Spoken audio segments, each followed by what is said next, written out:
എല്ലാവർക്കും സുഖമാണല്ലോ, എല്ലാവർക്കും സുഖം വിശ്വസിക്കുന്നു. ഇന്ന് ഞാൻ വന്നിരിക്കുന്നത് നമുക്ക് ഈ നാട്ടിലെ റേഷൻ കടയിൽ ഈ ചുമന്നരി കിട്ടുമല്ലോ, ചുമന്നരി പറഞ്ഞാൽ ഈ റെഡ് റൈസ് കിട്ടുമല്ലോ നമുക്ക്.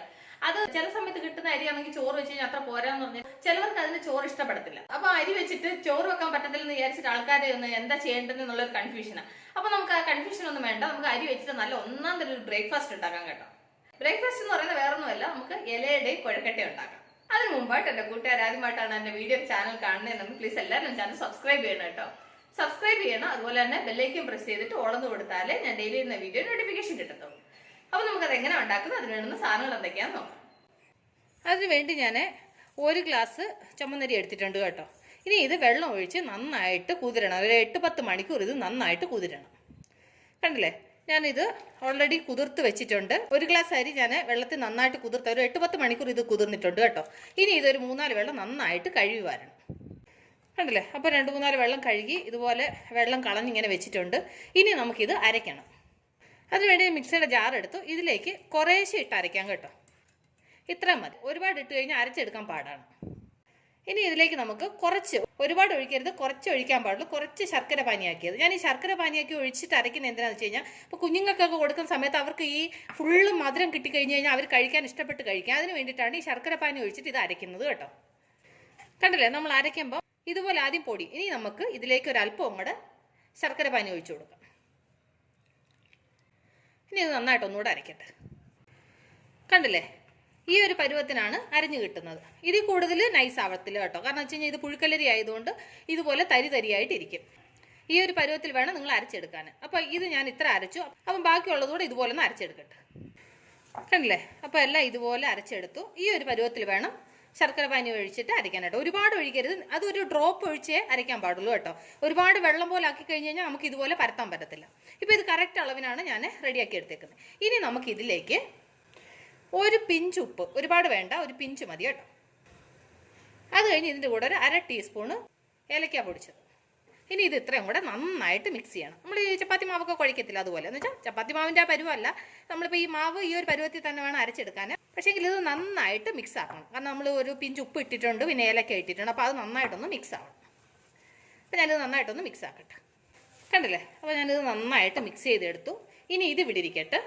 അത് കഴിഞ്ഞിട്ട് ഞാൻ കുറച്ച് ശർക്കര ചെറുതായിട്ട് അരിഞ്ഞു വെച്ചിട്ടുണ്ട്, അതുപോലെ തന്നെ കുറച്ച് തേങ്ങ എടുത്തിട്ടുണ്ട്. ഇനി ഇത് രണ്ടും കൂടി നന്നായിട്ട് മിക്സ് ചെയ്യണം. എന്നിട്ട് ഇതിൻ്റെ കൂടെ ഒരു 1/4 ടീസ്പൂണ് ജീരകം പൊടിച്ചതുകൂടെ ചേർത്ത് കൊടുക്കാം. ഇത് ജീരകം പൊടിച്ചതോടെ ചേർത്ത് നല്ലൊരു ഫ്ലേവർ കിട്ടും. അതിന് വേണ്ടിയിട്ടാണ് ഞാൻ ഈ ജീരകവും ഏലക്ക പൊടിച്ചതൊക്കെ ചേർക്കുന്നത്. എന്നിട്ട് ഇത് രണ്ടും കൂടെ കൈകൊണ്ട് നന്നായിട്ട് മിക്സ് ചെയ്യുക. ഈ ശർക്കരയും തേങ്ങയും നന്നായിട്ട് മിക്സ് ആവണം. കണ്ടില്ലേ, അപ്പോൾ നന്നായിട്ട് മിക്സ് ചെയ്തു. ഇനി നമുക്ക് ഇലയട ഉണ്ടാക്കാം. അതിനുവേണ്ടി ഞാൻ വാഴയില എടുത്തു. എന്നിട്ട് നമ്മൾ റെഡി ചെയ്ത മാവുണ്ടല്ലോ, അതൊരു മീഡിയം, ഒരുപാട് വലുതും വേണ്ട, ഒരുപാട് ചെറുതും വേണ്ട, ആ ഒരു മീഡിയം ഒരു ബോൾ ഇതുപോലെ എടുക്കാം. എന്നിട്ട് ഈ ഇലയിൽ ഇങ്ങനെ വെച്ചിട്ട് ഞാൻ കുറച്ച് ശർക്കര പാനി ഈ കയ്യിൽ ഇങ്ങനെ തൊട്ടയും വെച്ച് ഇതിങ്ങനെ പരത്തുന്നുണ്ട് കേട്ടോ. ശർക്കര പാനിക്ക് പകരം നിങ്ങൾക്ക് വെള്ളം ഒഴിച്ചിട്ടും ചെയ്യാം. ഞാൻ മുഴുവനായിട്ടൊരു മധുരം കിട്ടാൻ വേണ്ടിയിട്ട്, കുഞ്ഞുങ്ങൾക്കൊക്കെ കഴിക്കാൻ വേണ്ടിയിട്ടാണ് ഞാൻ ഇങ്ങനെ ചെയ്യുന്നത് കേട്ടോ. അപ്പോൾ ഇത് നന്നായിട്ട് പരത്തണം. എത്ര നൈസായിട്ട് പരത്താൻ പറ്റുമോ അത്രയും നന്നായിട്ടുണ്ടാവും നമ്മൾ ഇലയുടെ കഴിക്കുമ്പോൾ ടേസ്റ്റ്. ഭയങ്കര കട്ടിക്ക് പരത്തിയാൽ അത്രയും ടേസ്റ്റ് വരത്തില്ല, പക്ഷേ ഇച്ചിരി കട്ടി കുറച്ചുണ്ടാക്കിയാൽ നല്ല ടേസ്റ്റ് ആയിരിക്കും കേട്ടോ. അപ്പോൾ നന്നായിട്ട് ഇതുപോലെ പരത്തി ഇനി നമുക്ക് ഇതിൽ ഫില്ലിങ് വെച്ച് കൊടുക്കാം. നമ്മൾ അന്നേരം മിക്സ് ചെയ്ത ശർക്കരയും തേങ്ങയും കൂടെ ഉണ്ടല്ലോ, അതിങ്ങനെ ഫില്ലിങ് വെച്ച് കൊടുക്കാം. ഇനി ഇത് നന്നായിട്ട് രണ്ടായിട്ട് മടക്കുക. എന്നിട്ട് ഇഡ്ഡലി പാത്രത്തിൻ്റെ തട്ടിലേക്ക് ഇതിങ്ങനെ വെച്ചിട്ട് ആവിയിൽ വേവിക്കണം. അപ്പം ബാക്കി 2-3 എണ്ണം കൂടെ ഞാൻ ഇതുപോലെ ആക്കിയെടുക്കട്ടെ. കണ്ടില്ലേ, അപ്പം 4 എണ്ണം ഞാൻ ഇതുപോലെ ആക്കിയെടുത്തു. ഇനി നമുക്കിത് ഇഡ്ഡലി പാത്രത്തിൽ വെച്ചിട്ട് ആവിയിൽ വേവിക്കണം. ഞാൻ ഇഡ്ഡലി പാത്രത്തിൽ ആൾറെഡി വെള്ളം തിളയ്ക്കാൻ വെച്ചിട്ടുണ്ട്, വെള്ളം ചൂടായിട്ടുണ്ട്. ഇത് നമുക്ക് അതിലേക്ക് ഇറക്കി വെക്കാം. എന്നിട്ട് നമുക്ക് അതേ മാവിൽ കുഴക്കട്ട ഉണ്ടാക്കുന്നത് എങ്ങനെയാണെന്ന് ഞാൻ കാണിച്ചു തരാം. ജസ്റ്റ് അതുപോലെ തന്നെ ഒരുപാട് വലിയ ബോൾ എടുക്കണ്ട, ഒരു മീഡിയം ബോൾ മതി കേട്ടോ. ഇത് കൈ വെച്ചിട്ട് ഇതുപോലെ നന്നായിട്ടൊന്ന് ഉരുട്ടുക. എന്നിട്ട് ജസ്റ്റ് ഇതുപോലെ ഒന്ന് പ്രസ് ചെയ്ത് കൊടുക്കുക. എന്നിട്ട് സെയിം ആ ഫില്ലിങ് തന്നെ നമ്മൾ ശർക്കരയും തേങ്ങയും കൂടെ ഇത് ചെയ്ത് വെച്ചില്ലേ, അത് ഇത് ചെയ്യുക. അത് ഫില്ലിങ് വെക്കുക. എന്നിട്ട് ജസ്റ്റ് ഇതുപോലെ പ്രസ് ചെയ്തിട്ട്, കണ്ടില്ലേ, ഇതുപോലെ ജസ്റ്റ് പ്രസ് ചെയ്തിട്ട് എങ്ങും ഹോളില്ലാതെ ഇത് നന്നായിട്ട് ഉരുട്ടണം. ജസ്റ്റ് കയ്യിലിച്ചിരി ശർക്കര പാനി ഉണ്ടെന്നുണ്ടെങ്കിൽ അതൊന്ന് തടവിയും വെച്ചും ഇതേ ശർക്കര പാനി വേണ്ട, നിങ്ങൾ വെള്ളത്തിലാണ് ചെയ്യുന്നതെന്നുണ്ടെങ്കിൽ വെള്ളത്തിനകത്ത് ഇത് ചെയ്തിട്ട് ചെയ്താൽ മതി കേട്ടോ. ഈ ഒരു പരുവത്തിൽ.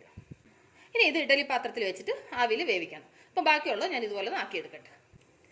ഇനി ഒരു റേഷൻ കടയിൽ നിന്ന് കിട്ടുന്ന അരി വെച്ചിട്ട് എന്താ ചെയ്യുന്നതെന്ന് വിചാരിച്ചിട്ട് എടുത്ത് കളയൊന്നും ചെയ്യരുത്. ഇത് നല്ലൊരു ഐഡിയ ആണ്. ഈ ഇലയപ്പം ഉണ്ടാക്കാനും കുഴക്കട്ട ഉണ്ടാക്കാനും അതുപോലെ തന്നെ പുട്ടുണ്ടാക്കാൻ നല്ല സൂപ്പറാണ് കേട്ടോ. ഞാൻ അതൊരു റെസിപ്പി നിങ്ങളെ ഞാൻ കാണിക്കാം. ഞാൻ കുഴക്കട്ട ഇലയുടെയാണ് ഞാൻ ഇന്നിപ്പോൾ ഉണ്ടാക്കുന്നത്. പുട്ടുണ്ടാക്കുന്ന ഇനി നല്ല ടേസ്റ്റി ആയിട്ടുണ്ടാവും.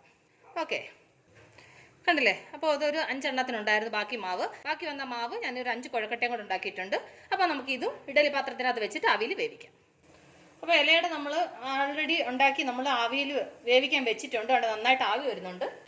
ഇനി നമുക്ക് ഇതിൻ്റെ മുകളിലേക്ക് നമ്മൾ ഈ ഉണ്ടാക്കി കുഴക്കട്ടയും കൂടെ വെച്ചിട്ട് അടച്ചു വെച്ച് വേവിക്കാം. അപ്പോൾ ഇത് വിടുന്ന് വേവട്ടെ. അപ്പോൾ നമുക്കിത് വെന്തോ നോക്കാം. ആൾറെഡി ഒരു 10-15 മിനിറ്റായി. നമുക്ക് ആദ്യം ഒരു ടൂത്ത് പിക്കിലൊന്ന് കുത്തി നോക്കാം. കണ്ടില്ലേ? അപ്പോൾ ഇത് നന്നായിട്ട് വെന്തിട്ടുണ്ട്. നമ്മുടെ കുഴക്കട്ട നന്നായിട്ട് വെന്തിട്ടുണ്ട്. ഇതൊന്ന് മാറ്റിയിട്ട് നമ്മളുടെ ഇലയുടെ എന്തായെന്ന് നോക്കാം നമുക്ക്. കണ്ടില്ലേ? ഇലയുടെ നന്നായിട്ട് ആവിയിൽ വെന്തിട്ടുണ്ട്. കണ്ടില്ലേ? ഇല നന്നായിട്ട് അളവി വരുന്നുണ്ട്. ഈ ഒരു പരുവാണ് ഇലയുടെ വെന്തോ ഇല്ലയോ എന്ന് നോക്കുന്നത് കേട്ടോ. കണ്ടില്ലേ? അപ്പോൾ അത് നന്നായിട്ട് വെന്തിട്ടുണ്ട്. അപ്പോൾ നമുക്ക് സ്റ്റൗ ഓഫ് ചെയ്യാം. കണ്ടില്ലേ? അപ്പം റേഷൻ അരിയിൽ നമ്മൾ എത്ര സിമ്പിളായിട്ട് ഇലയുടെ ഉണ്ടാക്കിയെന്ന് കണ്ടില്ലേ? അത് കഴിഞ്ഞിട്ട് അതേ മാവിൽ നമ്മൾ കുഴക്കട്ട ഉണ്ടാക്കി.